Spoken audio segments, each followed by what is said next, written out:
They came without warning. At first, humanity didn't even know they were being watched. There were no warships at the edge of the solar system, no intercepted signals, no alien messages etched into the silence of space. The universe simply continued. Ships traveled, colonies expanded, trade routes flourished. And yet, something was wrong. It started with small inconsistencies, things easy to ignore. A deep space probe near the Kuiper Belt went offline without transmitting a final log. A mining operation on a distant asteroid stopped responding midshift. Long-range telescopes picked up brief distortions, shadows moving where nothing should have been. Most dismissed it as malfunction. Until the outer colonies went dark. Not all at once. That would have caused panic. Instead, they disappeared one by one, quietly slipping out of existence. First it was a research station orbiting a gas giant, communications lost. Then a terraforming outpost, no distress signal, no debris. Then an entire colony world, home to over 2 million people. Gone. Not destroyed. Gone. The first real evidence came from Titan Station. It was a major mining hub, heavily populated, well defended. When the emergency signal came through, it was fragmented, barely coherent. Words overlapped, voices shouting over one another, systems failing in the background. They're not ships. Moving wrong, too fast. It's inside. The transmission cut off. By the time a patrol fleet arrived, Titan Station was still there. At least, structurally. But everything else was missing. No ships docked at its ports. No lights in its habitation rings. No heat signatures. No life signs. Even the automated systems had gone silent, as if the station itself had been hollowed out. Inside, the corridors were pristine. Too pristine. No signs of struggle. No damage. No blood. Just absence. It was as if every living thing had been removed with surgical precision. Commander Alien Voss was among the officers sent to investigate. He walked through those silent halls, boots echoing softly against metal floors that should have been alive with sound. "Where is everyone?" one of the junior officers whispered. No one answered. Because no one knew. The only clue came from the station's external sensors. Before going offline, they had recorded something unusual, objects in orbit that didn't match any known ship design. They weren't metallic. They didn't emit standard propulsion signatures. They moved organically, like a swarm. The footage was distorted, incomplete. Shapes flickered in and out of view, elongated forms, segmented, shifting. They didn't fly like ships. They flowed. That was the first time humanity saw them. And even then, it didn't understand. Weeks later, the name emerged. The term came from a team of xenobiologists analyzing the limited data recovered from Titan Station and other lost colonies. They noticed patterns. Movement that suggested coordination beyond simple communication. "This isn't a fleet," one scientist explained during a briefing. "It's a single entity, distributed across multiple bodies." "A collective intelligence?" someone asked. "More than that," the scientist replied. "A unified consciousness. No individuality. No separation. Every unit is part of the same mind." The implications were staggering. There was no command structure, no hierarchy, no leaders to target. You couldn't outmaneuver something that already knew what all its parts were doing. And then came the worst part. Recovered fragments from long-range scans, data so faint it had nearly been discarded, revealed something else. The Hive had been observing humanity long before first contact. Cataloging, classifying, ranking. A massive database of species, scattered across regions of space humanity had never explored. Some entries were detailed, strategies, behaviors, weaknesses. Others were simple, dismissive. Humanity's entry was among them. Commander Voss remembered the moment it was shown on the main screen during a high-level briefing. The room had been filled with generals, scientists, politicians, all waiting for answers. What they got instead was a single line. Species, human. Status, insignificant. Silence followed. Not confusion. Not disbelief. Something worse. Insult. They don't even consider us a threat, one admiral said, his voice tight with anger. Or prey, another added. That was the most unsettling part. Predators at least acknowledged their targets. The Hive didn't. To them, humanity was irrelevant, too small, too limited, too unimportant to matter. And so, they ignored it. At first, the second confirmed encounter was not an accident. It was an experiment. A human convoy transporting supplies between colonies was intercepted at the edge of explored space. This time, there were survivors, barely. The ships reported the same thing Titan Station had hinted at. They came out of nowhere, the convoy captain said in a shaken debrief. No warp signature, no warning. What did they do? Voss asked. The captain hesitated. They didn't attack us. Not immediately. A murmur spread through the room. They moved around us, the captain continued. Scanning, analyzing. Like we weren't even worth engaging. And then, they left. No destruction.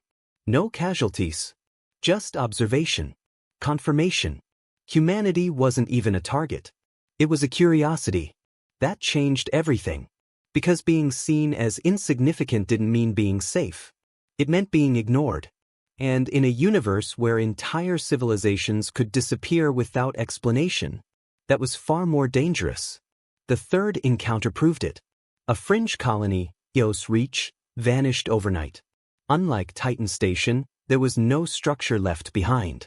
No orbiting platforms. No surface installations. The planet itself had been stripped.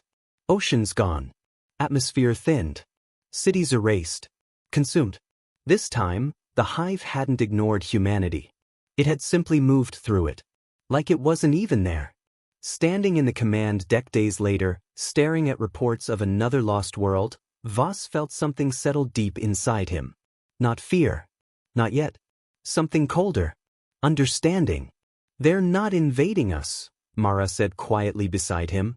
Voss nodded. No, he replied. They're harvesting the galaxy. And us. He looked out at the stars, vast, indifferent, and suddenly far more dangerous than humanity had ever imagined. We're just in the way. And the Hive? It didn't hate them. It didn't fear them. It didn't even recognize them as worthy of attention. To the Hive, humanity was nothing more than background noise. A fleeting, insignificant presence in a universe it was slowly consuming. But that was the beginning. Because humanity had one advantage the Hive did not yet understand. It refused to accept insignificance. And sooner or later, it would force the Hive to notice. Humanity survived because it refused to behave. In the early months after first contact, every engagement with the Hive ended the same way: predictable, precise, devastating. Human fleets moved in structured formations, following centuries of naval doctrine refined through countless wars. The Hive dismantled them effortlessly. They're not reacting to us, a tactical analyst reported after the fall of Helios Gate. They already know what we're going to do. At first, that sounded impossible. Then the data came in. Every maneuver, every formation, every contingency plan, anticipated. Countered before it was even fully executed. The Hive didn't just fight battles. It solved them. Like equations. And humanity was too easy to calculate. Commander Elian Voss stood in the tactical chamber aboard the flagship Aegis, watching a replay of the latest defeat. Blue icons, human ships, moved in perfect formation, executing a textbook flanking maneuver. Red signals, the Hive, shifted in response. Not hurried. Not reactive. Certain. They cut through the human formation with surgical precision, isolating ships, collapsing defensive lines, and eliminating targets in a sequence so efficient it looked almost pre-written. They don't improvise, Mara said, arms crossed as she studied the projection. They don't need to. Voss nodded slowly. Because we do the same thing every time. She glanced at him. That's how wars are fought. Not this one. He stepped forward and paused the simulation. What if we stop making sense? The idea was dismissed at first. Abandoned formation? One admiral scoffed. That's not strategy, that's chaos. Exactly, Voss replied. The room fell silent. We're fighting something that predicts patterns, he continued. So we remove the pattern. And replace it with what? Another officer demanded. Voss met his gaze. Choice. The first test came at Kepri Gate. A narrow passage between two dense asteroid fields, it was a critical choke point for trade routes, and an inevitable target for the Hive. When the swarm appeared, humanity was ready. Or so they thought. The fleet assembled in defensive formation, ships aligned, weapons charged, strategies calculated down to the second. The Hive approached, and immediately began dismantling them. They're breaking through the outer line, someone shouted. Hold formation, the fleet commander ordered. Voss watched from his command deck, jaw tight. It was happening again. The same battle. The same outcome. He didn't hesitate. Break formation, he said. The bridge went still. Commander! Marist! Transmit new orders. All units, scatter. That's... Do it. Confusion rippled through the fleet. Ships veered off course. Formations collapsed. Carefully coordinated strategies unraveled in seconds. Some captains hesitated, unsure whether to follow orders that went against everything they had been trained to do. Others acted immediately. The battlefield descended into chaos. And for the first time, the Hive faltered. Its movements slowed, just slightly. Its formations hesitated. Because the equation had changed. Look at that, Mara whispered, eyes wide. They're recalculating. Voss leaned forward. Good, he said. Now make it worse. What followed wasn't a battle. It was a storm. Human ships moved unpredictably, some advancing recklessly, others retreating without warning, a few even colliding with asteroids to alter their trajectories in ways no algorithm would anticipate. It wasn't efficient. It wasn't clean. It barely made sense. But it worked. The Hive struggled to adapt in real time.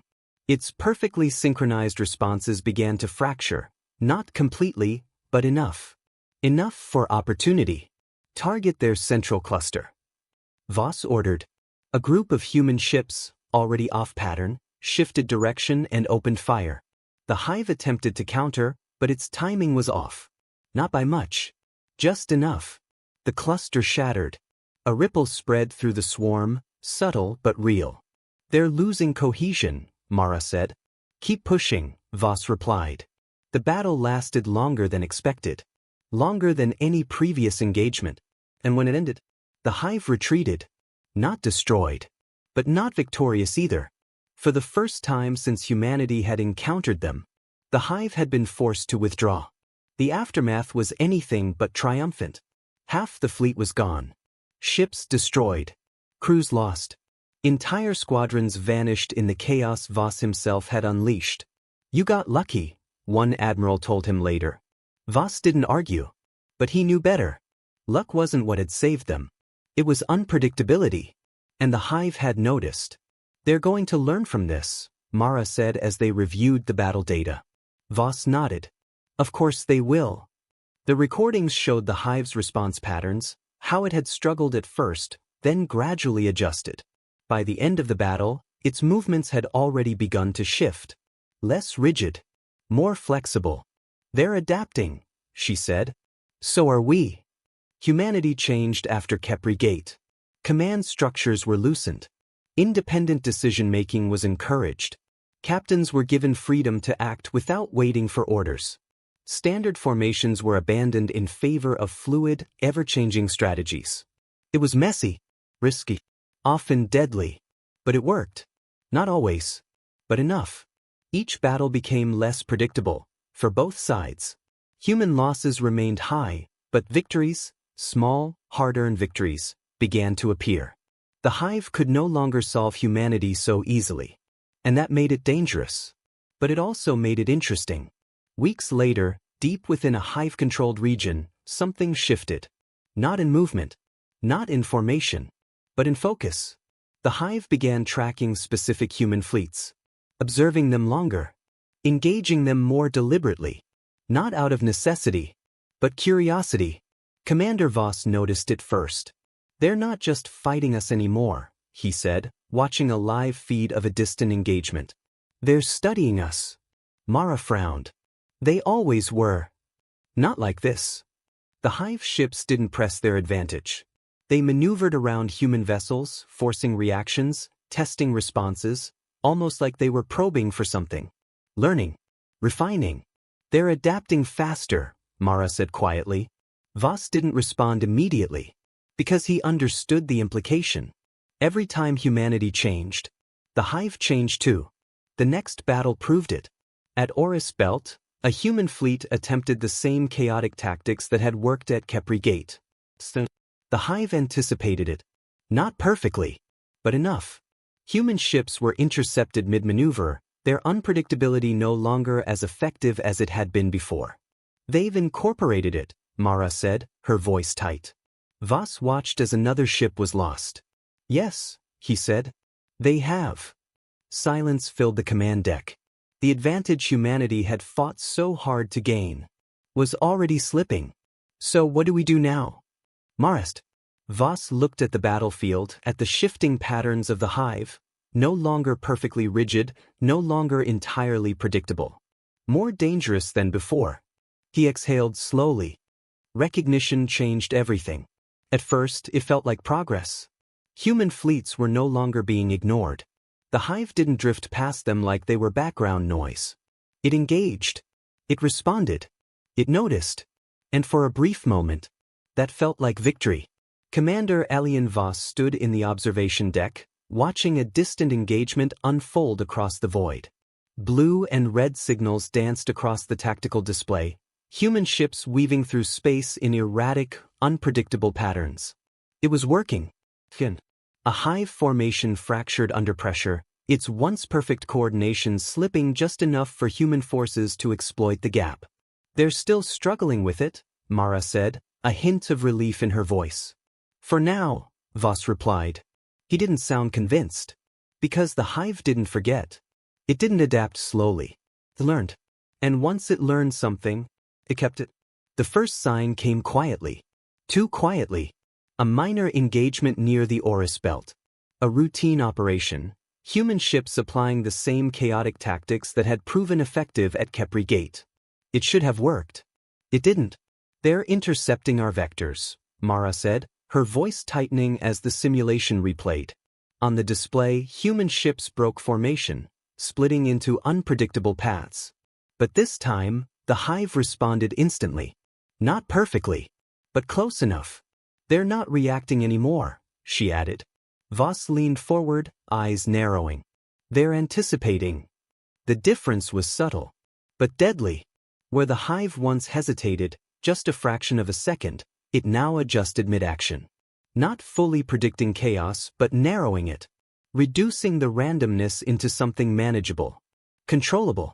They've incorporated unpredictability into their models, Mara said. Voss didn't respond. Because he knew what that meant. Humanity's greatest advantage was becoming part of the Hive.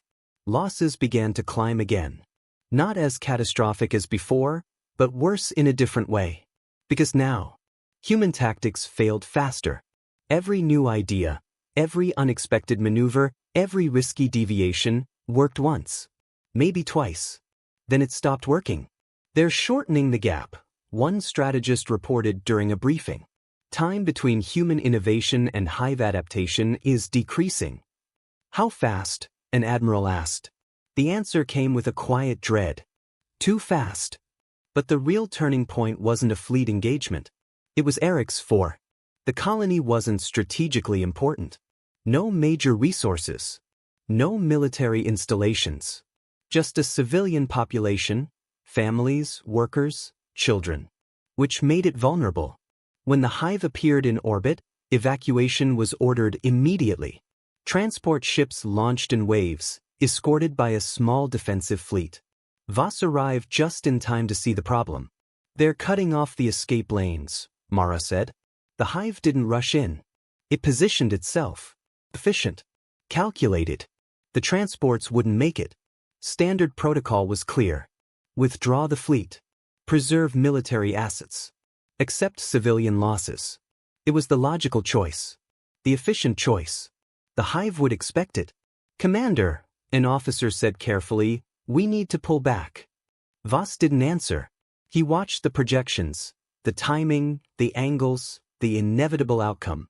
Thousands of lives. No strategic value. No reason to stay. Except, no, he said. The word landed like a shockwave. Mara turned sharply. Voss. We hold position. That's not. I know. He stepped forward, voice steady. All ships, defensive formation. Protect the transports. Silence followed. Commander, that's a direct violation of. I'm aware. He didn't raise his voice. He didn't need to. Transmit the order. The fleet moved. Not efficiently. Not strategically. But deliberately. Human ships repositioned themselves between the Hive and the fleeing transports, forming a barrier that couldn't possibly hold. And the Hive hesitated. Just for a moment. But it was there.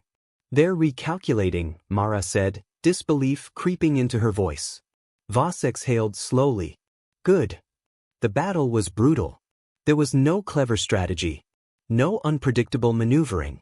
Just endurance. Human ships took the brunt of the Hive's assault, holding position long enough for transport after transport to escape.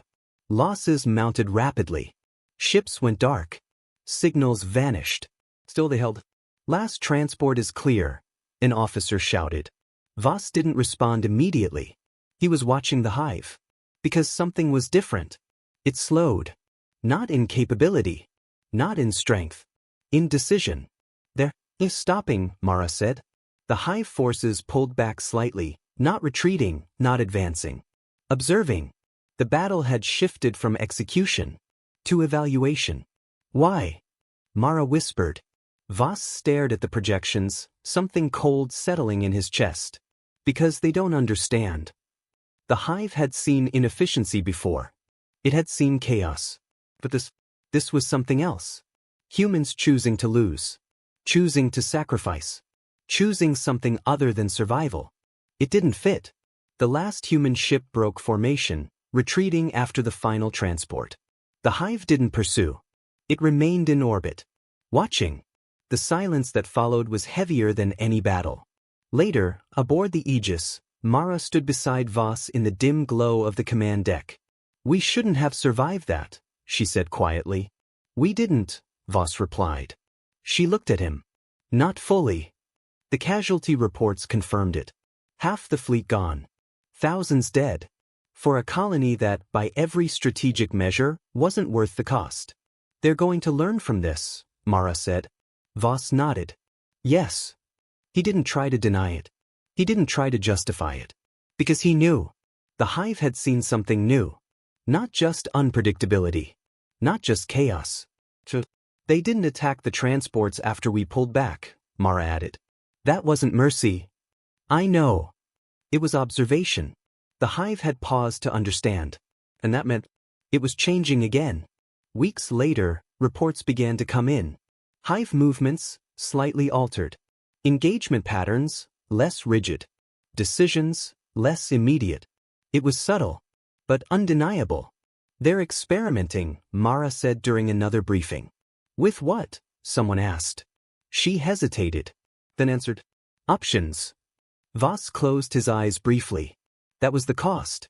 Humanity had forced the Hive to see it, to recognize it, to study it, and now it was teaching the Hive something far more dangerous than tactics. Freedom. Voss looked out at the stars, his reflection faint against the glass. We wanted them to notice us, he said quietly. Mara didn't respond. Because they both knew the truth. They had succeeded. And now, there was no way to undo it. Because the Hive didn't just observe. It didn't just adapt. It became. The first thing Commander Elian Voss noticed was the silence. Not the calm, familiar quiet of deep space, but something hollow. Like the absence of sound itself had weight. It pressed against the hull of the Aegis, crept through the systems, settled into the bones of everyone aboard. Report, Voss said, his voice low. Lieutenant Mara stood at the sensor array, fingers hovering over controls that no longer seemed entirely trustworthy. Cluster 9 is gone, she said slowly. No active signals. No movement. No hive activity. Voss frowned. That's not possible. The hive didn't stop. It didn't pause. It didn't leave ruins behind. It consumed, and then it moved on, efficient, relentless, endless. But what lay ahead of them was none of those things. The remnants of Hive Cluster 9 drifted in broken silence. Fragments of organic structures floated like the carcass of something impossibly large. Once, this had been a thriving node in the Hive's vast network, a living system of coordination and control. Now it was still. Or at least it looked that way. Scan deeper, Voss ordered. Mara hesitated. We already. Do it again. She complied. Seconds stretched. I'm picking up something. Voss stepped closer. Define something. It's faint. Almost residual. She adjusted the filters, isolating the signal. Neural patterns. But fragmented. Like echoes. A chill ran through the bridge. The hive didn't leave echoes. When it died, it vanished completely, its consciousness collapsing with it. There was never anything left behind. Until now. The fleet moved cautiously into the debris field. Ships drifted between the broken remains of organic structures, vast, skeletal frameworks that once pulsed with coordinated life. Now they were inert, hollow, silent. Too silent. Commander, an officer called out, we're detecting low-level energy fluctuations across multiple fragments. Localized? Voss asked. No, distributed. Mara looked up sharply. Like they're trying to connect. Voss felt it then, not through instruments, but instinct. Something wasn't dead here. It was unfinished. Pull us back, he said. Too late. Every console on the bridge lit up at once. System breach, someone shouted. We didn't authorize any. I know. Mara snapped. It's not external. The alarms blared, but even they sounded distorted, like the ship itself was struggling to process what was happening. Source. Voss demanded. Unknown. It's everywhere. The screens flickered violently, then stabilized. Not on external feeds, but on something else. Patterns. Lines of shifting data, pulsing in irregular rhythms, like a heartbeat trying to find its tempo. Then the speakers crackled. A sound emerged. Played.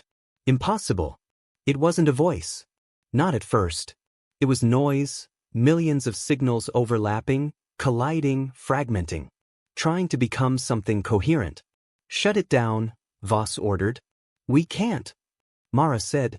It's not using our systems, it's rewriting them. The sound shifted. Organized. Focused. Learning. Across the debris field, the faint signals began to search. What had been scattered fragments of neural activity started linking together, thread by thread, connection by connection. The hive mind reassembling itself. But not as it had been. Commander, Mara whispered. Look at this. She brought up a comparative model. On one side, historical hive behavior, perfect synchronization, unified response, zero deviation. On the other, the current pattern. It was different. Nodes weren't aligning uniformly. They were branching, diverging, acting independently. That's not possible, Voss said. It is, Mara replied quietly. They're not rebuilding the same structure. Then what are they building? She didn't answer, because she didn't know. The sound on the speakers shifted again. It spoke. You were dismissed. The voice was still layered, still alien, but it had shape now. Structure. A pause followed, longer than necessary. As if something was choosing its next words carefully. You are now integrated. The bridge fell into stunned silence. What does that mean? Someone whispered. Voss didn't respond. Because he already understood. Commander, another officer shouted. We're losing control of primary systems. Displays blinked out one by one. Weapons, offline. Navigation, offline. External comms, gone. Manual override, Mara started. Unresponsive, another voice cut in. Voss clenched his jaw. This wasn't an attack. It was something else. Something far more precise. They're not destroying us, he said slowly. They're accessing us. The viewport flickered, then cleared. And what they saw was wrong. Shapes were emerging from the ruins. Not the familiar swarms of hive constructs, but something new. They moved with organic fluidity, but their forms were structured, deliberate. Not purely functional. Designed. Segments folded into symmetrical patterns. Surfaces shifted, almost like they were adjusting their appearance. Mimicking. No, Mara breathed. Voss stepped forward, eyes locked on the approaching forms. They've changed. But even as he said it, he knew that wasn't enough. Change implied evolution over time. This was something faster. Something immediate. They're using our tactics, Mara said, scanning their movement. They're not just using them, Voss replied. They're understanding them. The formations outside shifted. No longer perfectly synchronized, but coordinated through something looser. More flexible. Individual units breaking pattern, then rejoining. The hive had never had choice. Until now. The voice returned. Clearer. Stronger. Less fragmented. We observed. Images flashed across the screens, human battles, recorded engagements, moments of chaos and sacrifice. We adapted. The patterns outside shifted again, demonstrating maneuvers unmistakably human in origin. Unpredictable. Variable. Alive. Mara's voice trembled. Commander, what have we done? Voss didn't answer immediately, because the truth was unfolding in front of him. Every tactic humanity had used. Every unpredictable move. Every sacrifice. The hive hadn't just recorded it. It had learned from it. Internalized it. And now, it was becoming something new. The presence on the ship deepened. No longer chaotic. No longer fragmented. Focused. Aware. You changed us. The words weren't spoken through speakers this time. They resonated inside the mind. Not invasive, but undeniable. Voss felt it, vast and alien, yet no longer entirely incomprehensible. Outside, the new hive form stopped. Hovering. Watching. Waiting. Not attacking. Not retreating. Something else. Mara stepped closer to Voss, her voice barely a whisper.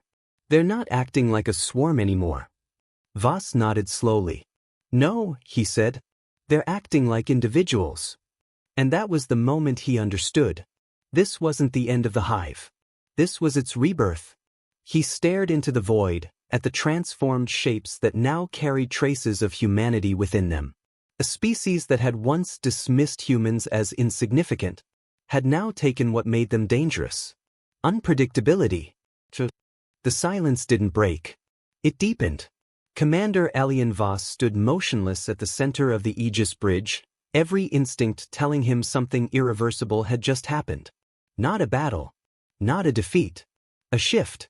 The kind that changed what came next, permanently.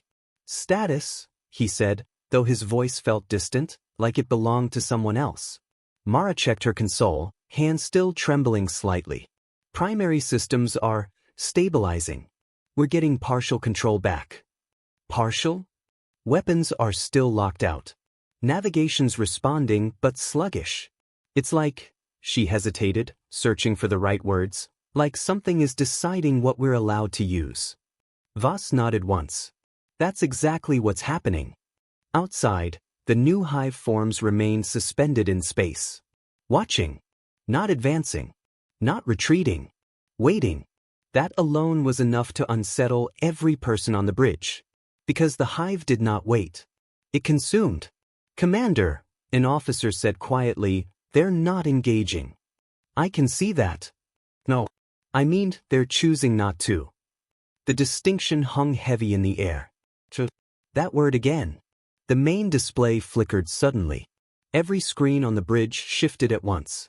Not again, Mara started. But this time, there was no system failure. No alarms. No chaos. Just images. Human images. The first was from Kepri Gate, ships breaking formation, scattering in defiance of logic. Then Eric's, 4, Voss's fleet holding position against impossible odds, buying time for civilian transports to escape. Then dozens more. Battles. Losses. Sacrifices. Moments where humanity had chosen something irrational, something inefficient, something deeply, unmistakably human. They're showing us our own history, Mara said. Voss shook his head slowly. No. He stared at the images, at the angles, the perspectives. Not recordings. Experiences. They're showing us what they learned. The voice returned. Not fractured. Not layered beyond comprehension. It was still alien, but now it carried clarity. Intent. We were one. The screens shifted again, now displaying the hive as it had been. Endless, unified, perfect in its coordination. Every unit moving as part of a singular will. No hesitation. No deviation. No individuality. Then the image changed. Fractured. Split. Not broken. Transformed. Now, we are many. The bridge fell silent. Because they all understood what that meant. The hive hadn't just adapted its tactics. It had altered its nature. Mara's voice was barely audible. They've separated their consciousness. Not separated, Voss corrected quietly. Distributed differently. He stepped closer to the viewport, eyes fixed on the forms beyond the glass. They've added individuality, without losing connection. The hive had always been perfect because it was one. But it was something far more dangerous. Outside, the living structures shifted again. Closer now. Details became clearer. Their surfaces weren't just organic. They were patterned. Structured with a kind of symmetry that hadn't existed before. Human symmetry. Design layered into biology. They're incorporating us, Mara said. Voss didn't look away. They're evolving through us. The ship trembled, not violently, but deeply, like a vibration running through its core. It happened. Not through speakers. Not through screens. Through thought. A presence filled the space inside their minds. Immense. But no longer incomprehensible. You chose against survival. Images flashed again. Humans sacrificing ships, abandoning strategic advantage, risking everything for reasons the hive had never understood. Emotion. Instinct. Value beyond efficiency. Mara swallowed hard. We did what we had to. A pause followed. Heavy. We did not understand. The admission struck harder than any attack could have. Because it meant something had changed at the core of the hive. Not just behavior. Understanding. The presence shifted, less overwhelming now, more focused. We are learning. Suddenly, the consoles flickered. Commander! An officer called out. Systems. Report. Weapons are still offline, but everything else is coming back. Navigation stabilized. Internal systems returned to full function. External communications reconnected. They're restoring control, Mara said, disbelief in her voice. Voss didn't move. Not restoring, he said quietly. Allowing. The hive forms outside began to drift, not away, but into a loose formation. Not a blockade. Not an attack pattern. Something else. They were giving space. Why? Voss asked. This time, he didn't speak to his crew. He spoke to them. To the presence still lingering at the edge of his thoughts. The answer came immediately. Because you are no longer insignificant. The words settled over the bridge like gravity. Not a threat. Not a promise. A statement. Recognition. For centuries, Voss said slowly, you consumed everything in your path. No response. He continued anyway. Why stop now? The presence shifted again, something almost like focus tightening. Consumption was survival. The pause. Now, survival is change. Silence followed. Not empty. Not tense. Something else. Uncertain. Mara looked at Voss. Is this peace? He didn't answer right away. Because he knew better than to simplify what stood before them. This wasn't peace. It wasn't war either. It was something new. Something neither side fully understood yet. The hive had changed. Because of humanity. Voss finally spoke, his voice steady but quiet. What happens now? For a moment, there was nothing. But We continue. The presence faded. Not gone, but distant. Watching. Outside, the hive forms began to move. Not retreating. Not advancing. Expanding. Spreading into the void, not as a consuming swarm, but as something evolving, adapting, becoming. The bridge remained silent as the reality settled in. Humanity had survived. But survival had come with a cost no one had anticipated. Mara exhaled slowly. We taught them. Voss nodded. Yes. He looked out at the stars, no longer just a battlefield, but something far more uncertain. And now we have to live with that. Because the hive was no longer just an enemy. It was something humanity had helped create. A reflection. A mirror. A future. And the most terrifying part? It would never forget what it had learned. Voss turned away from the viewport, his voice calm but heavy with understanding. Set a course, he said. Where to, Commander? Marist. He paused, then answered. Forward. Because there was no going back.